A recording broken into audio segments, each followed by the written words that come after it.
What's up, everybody? I'm Jeremy. You guys are watching Morphs. This week's video, folks, I know I said it was going to be an unboxing. My OCD got the best of me. I can't drop a video a day late. I'm sorry. You guys are going to have to wait till next week for the unboxing. But this week I thought I'd dive into a topic that I've gotten a couple questions about just from past customers, and that is baby setups, hatchling setups.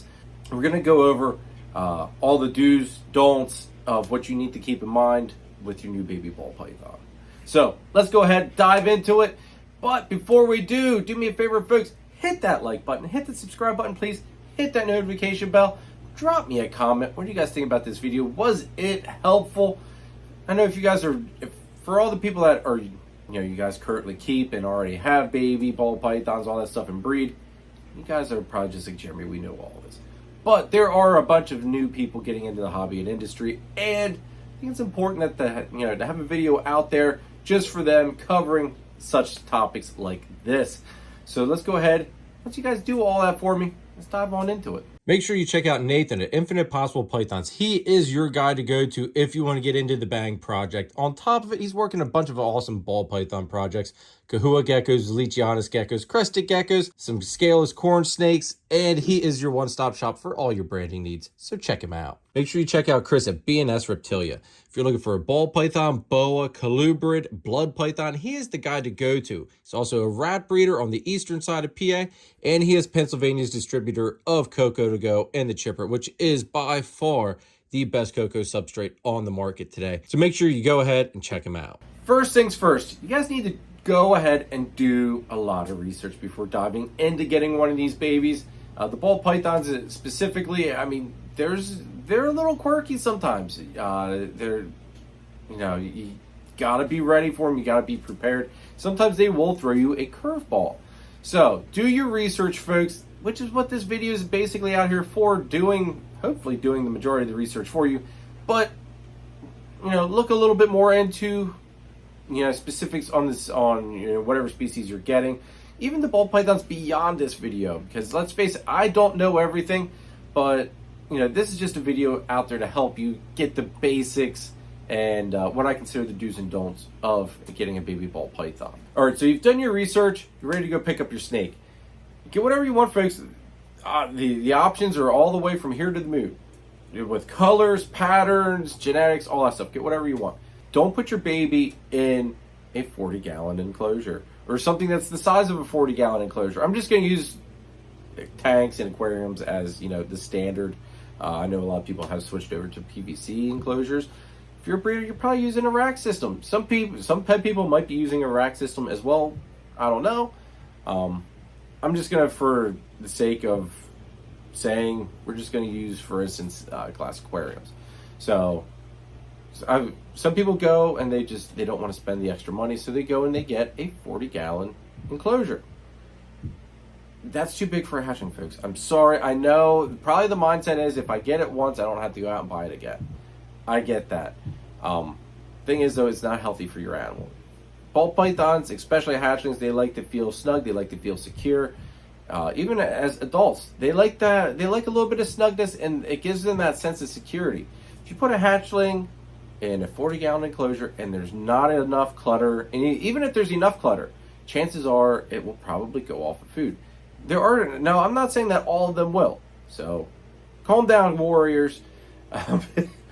Not all snakes will go off food just because you put them in a big enclosure. There's a whole bunch of things that go into it, but I have seen multiple times enclosure size too big makes the snake go off food. Now, my suggestion is go with a 20-gallon tank. It will give the baby enough room to move around. You've got enough room for 2 hides, one on the hot side, one on the cold side. Got enough room for your water bowl in there as well. All those 3 things are a must, but that little bit, just shrinking that size down is enough to make your baby feel secure, and they'll act normal. They'll go on to food right away, folks. I had a customer recently, that was the issue. Went through his whole setup. Instead of doing the 20, he had a 40. He downsized to the 20, and boom, that baby was back onto food like she was before she left here. Can't find that missing piece to your breeding project? Hit up Triforce Morphs. They've been in the industry for 10 years and counting. They're working heavily with clown pieds, hypo clowns, hypopods, along with lace, citron, and the Matter project. Can't let out the fact that they have crested geckos as well. Trust, respect, and integrity. That's the Triforce way. Are you ready to take it to the next level? Then check out DTMG Pythons. Danny is best known for his awesome clown ball python projects. This year's focus is Confusion, Hurricane, and Disco Inferno clowns. He also specializes in high-end crested gecko morphs such as Exantic, Lily White, and Exantic Lily Whites, along with the Deadpool line of gargoyle geckos. Check out his morph market and Instagram, DTMG Pythons. Just buy it. If the enclosure is too big, you've got a good chance that your baby will go off of food. So, quit trying to save a buck, quit trying to cut a corner, just get a 20-gallon tank and accept the fact that you have to buy another enclosure as this baby grows. That 20 gallons should last this baby though, probably I'm going to say year and a half roughly, depending if you got a male, female, how heavy you feed. But this enclosure will last you a good while. So, keep that in mind. It's not like your money's going to waste. Plus, chances are, once you get one snake, you're going to get a second one. So you've got that 20-gallon enclosure already there. So you're already set up for the next baby once that one bumps up to the next enclosure size. Now the next thing is proper husbandry. Husbandry for a baby is basically the same thing as an adult. I'm not going to lie. There are some minor things that you need to keep in mind. Babies are a lot more insecure, so that's where making sure you've got those two hides. Of course, like I said before, everything needs that water bowl. But the two hides, add some clutter in there, folks. That is key. Make them feel secure. I know everybody likes to give them a little bit of enrichment. Give them something to climb on if you want. It's up to you. They're not, ball pythons aren't what I call semi-arboreal. They don't have a tail designed for it. To me, ball pythons don't really like to climb that much. If you put some branches in there, yeah, they'll climb on them. But they're not what I would consider to be snakes that are designed to be up in trees. So, do whatever, set it up however you want it. Key thing is the hides, the water bowl. Now, the big thing is for the husbandry, the temps, folks. Temps are huge. You're going to want to go and get an under tank heater. You need to have that under tank heater. If you want to have an overhead light, that's fine. But that's not really, I would not suggest using that as your main heat source. If you want to have a light there, just that way it can illuminate the enclosure, that's fine and dandy. That's really all I think those lights are good for anymore, in all honesty. Ball pythons like belly heat. So I've noticed once they eat a meal, where do they go? Right to the back of the rack to sit over top of the heat, because that is where they're getting that warmth, that heat to help digest that meal. So under tank heater. Put it on the underside of the tank, on the outside of the tank, the actual outside from the underside of it. Run your probe from your thermostat. Yes, folks, you cannot just plug that under tank heater into the wall. It will heat up too much and it will burn your snake. It will hurt your snake. Don't do it. You need to have that heater plugged into a thermostat. And that thermostat is what's going to control when that heater turns on and turns off. You run the probe from the thermostat on the inside of the tank and you lay that over top of where the under tank heater is. Gorilla tape that sucker down there, because I don't think a ball python is going to pull up Gorilla tape. At least I've never had it happen when I was using glass tanks. Gorilla tape that probe over top of where the center of that heater is.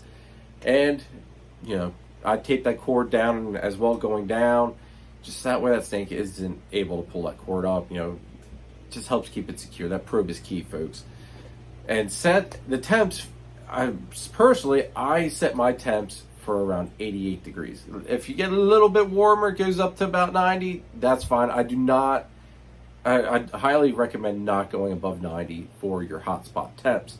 About 88 gives you a little bit of room for some fluctuation, and that to me is perfect, folks. No matter if you got a male, female, whatever, 88 is a perfect temp to keep a ball python at for the hot end. Then, obviously you'll have that natural heat gradient. If they get too warm and they want to cool off a little bit, they'll go to the cool side, folks. But make sure you guys have that probe over top of that tank heater set at 88. Let's talk substrate. Some people like to use aspen. That's fine for some species. I think personally for ball pythons, you want to use cocoa. To me, coconut husk is the best thing to use. It holds the humidity really good. It's very absorbent when your snake goes to the bathroom. It helps absorb all that urine and everything. Definitely important to think about your substrate. I prefer to use Cocoa to Go or the chipper. To me, it's the best cocoa substrate on the market. So I want to use the best for my animals, so that's what I use, folks. And it helps keep the smell down in the room. Like, you really don't smell snake in here. If anything, you probably get a hint of cocoa. So I highly recommend using coconut husk, whether it's, Cocoa to Go, the chipper, whatever you want to use, whatever you have available. Just use a nice brand of cocoa. It also, like I said, it helps keep the odor down for when the snakes do go to the bathroom. It helps absorb all that stuff. It also is very important for shedding. When your baby goes into shed, that cocoa will help hold in that moisture. You're probably gonna have to mist it every once in a while, depending where you're at, as far as location in the U.S. or in the world. But mist it down a little bit, gives them plenty of moisture in the air and humidity to get a perfect shed, folks. I very rarely have a bad shed here. And when I know they're going in the shed, I just give them mist down here and there throughout their whole shedding process. Give me a perfect shed every time, guys. So feel free to, give your snake a little bit of a mist.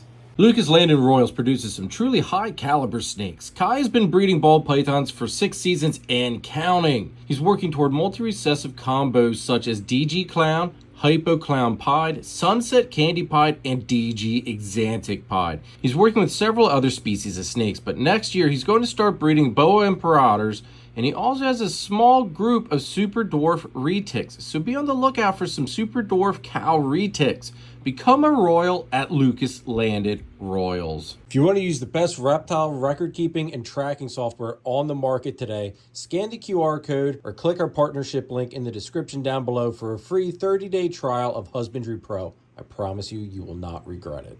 Now, temps and humidity, we slightly cover that with the husbandry aspect of it. Temps and humidity, 88 degrees for a hot spot.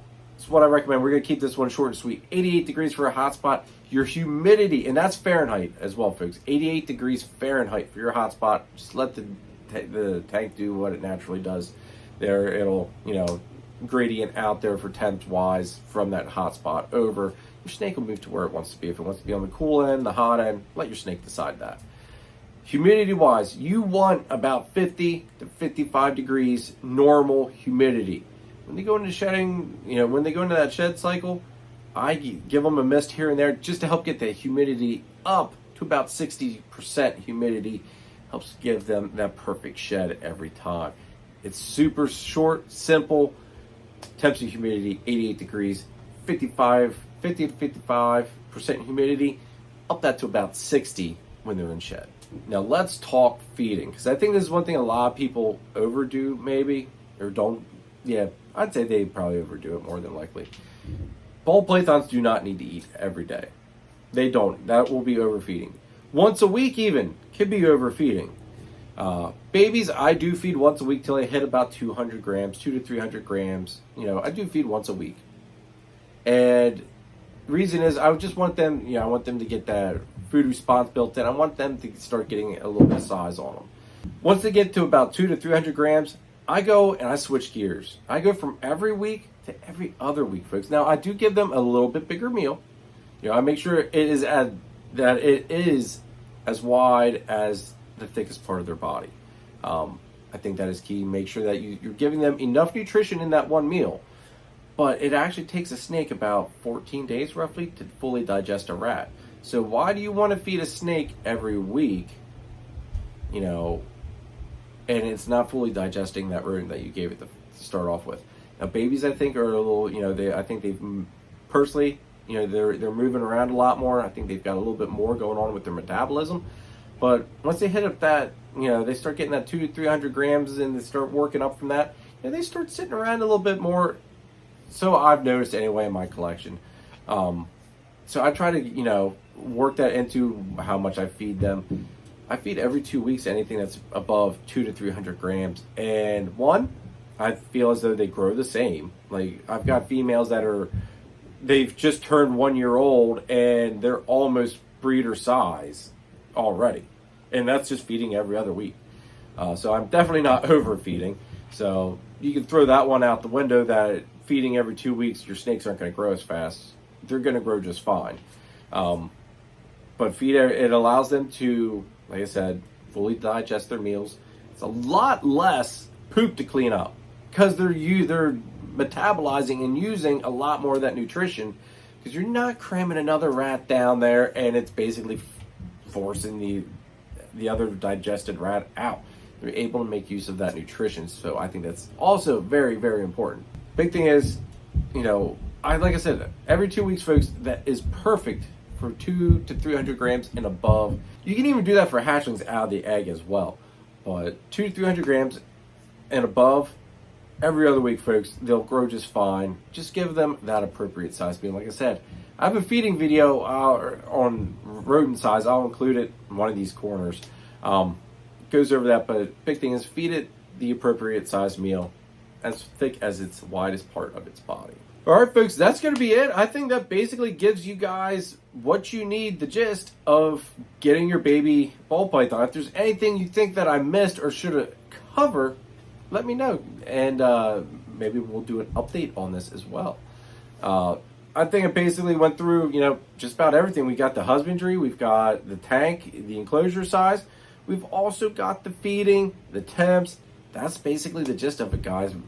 I was hoping it would be a good, you know, thing to walk you guys through it. So hopefully this video helped. Make sure you guys go ahead and check out our channel members. I greatly appreciate all their love and support. Go ahead and check out our channel sponsors as well, guys. You guys got to see them all throughout this video. I really appreciate their love and support as well. And make sure you guys check out our Morph Market and our Husbandry Pro store. We will be adding things on the Husbandry Pro store here really soon. We'll be adding some more stuff on the Morph Market soon. We've got clutches on the ground. We've got clutches coming. This is going to be one of the biggest years we've had, folks. I'm not going to lie.